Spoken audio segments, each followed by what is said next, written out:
আলামিনে আইছে Y bridge ফালাইয়া বাঞ্ছারামপুরে থানা ইট খোলা আইছে, ইট কিনতে বাড়ি করবো, 6 তলা ফাউন্ডেশন দা বাড়িটা করবো। এই যে ইট খোলা দেখেন, এই যে ইট খোলা আলামিনে আইছে, সব এনে যত ইট আছে সব লয়ে যাবে উঠে। এই যে রাস্তা, ইট খোলার রাস্তা দেখুন, 6 তলা ফাউন্ডেশন দিব। সাইজ কত বড়,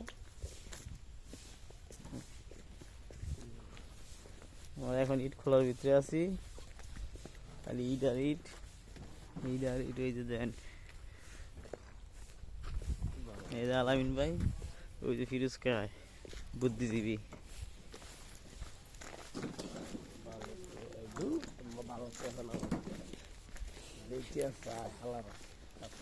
মন চাইছে আরো 1 বছর পরে কাম করে